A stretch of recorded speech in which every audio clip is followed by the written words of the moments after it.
தினமும் தியானம் செய்வதன் மூலம் கோபம் கம்மியாகுமா? எஸ், கம்மியாயிடும். கோபம் என்பது நம்முடைய இயல்பு கிடையாது.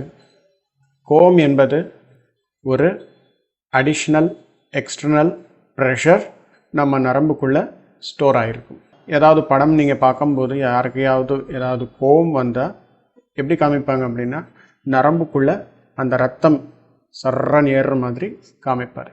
இந்த கோபம் எதுக்காக வருது அப்படின்னா, நம்முடைய மைண்டுக்கு ஒரு கெப்பாசிட்டி இருக்கும், இத்தனை எண்ணங்கள் ஹேண்டில் பண்ண முடியும் அப்படின்னு சொல்லி. அதுக்கு மீறி எண்ணங்கள் ஓடுது, அதாவது ஓவர் திங்கிங் ஏதாவது இருக்குது அப்படின்னாலும், இல்லை இருக்கிற சூழ்நிலை ஏதாவது நம்மளால், அதாவது நம்முடைய புத்தியின் மூலம் ஹேண்டில் பண்ண முடியல அப்படின்னாலும், அந்த ப்ரெஷர் என்பது ஜாஸ்தி ஆகிடும்.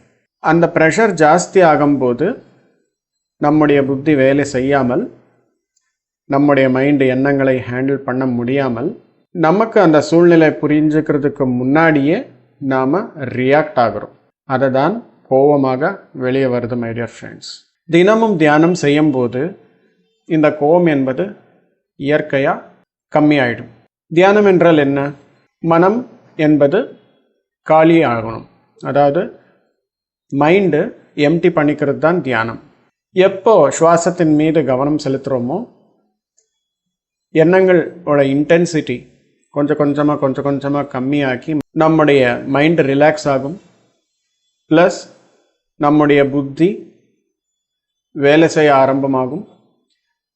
எப்போ மைண்டு ரிலாக்ஸ் ஆகுமோ பிளட் ப்ரெஷர் கம்மி ஆகிடும், நரம்புக்குள்ளே இருக்கிற அந்த எனர்ஜி டிசிபேட் ஆகும். ப்ளஸ் எமோஷன்ஸ் எல்லாமே கம்மியாக்கி ஒரு பேலன்ஸ்டு ஸ்டேட்டுக்கு வருது. அப்போ தான் இருக்கிற சூழ்நிலை என்ன அப்படின்னு சொல்லி புரிஞ்சுக்கிறதுக்கு சாத்தியமாகும். சூழ்நிலை நமக்கு நல்லா தெரிந்தால் நாம் ரியாக்ட் ஆக மாட்டோம், நாம் ரெஸ்பாண்ட் பண்ணுறோம்.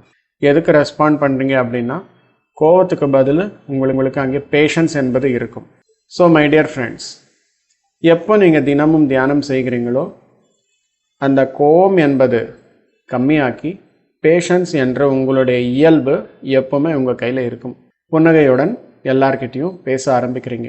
எப்போவுமே வெளியில் இருக்கிற சூழ்நிலை, உள்ளே இருக்கிற சூழ்நிலை, ரெண்டுத்தின் மீது ஒரு கவனம் என்பது இருக்கணும். நம்மளால் எண்ணங்கள் ஹேண்டில் பண்ண முடியல அப்படின்னாலும், சூழ்நிலை ஏதாவது புரியல அப்படின்னாலும், take some time to respond. இம்மிடியட்டாக ரியாக்ட் பண்ணாமல் கொஞ்சம் டைம் எடுத்துக்கிட்டு யோசனை பண்ணி ரெஸ்பாண்ட் பண்ணால் கரெக்டாக இருக்கும். அப்போது உங்களோட ஆக்ஷன் பர்ஃபெக்டாக இருக்கும். உங்களுக்காகட்டும் 4 பேருக்காகட்டும் ஒரு நன்மை செய்யக்கூடியதாக இருக்கும்.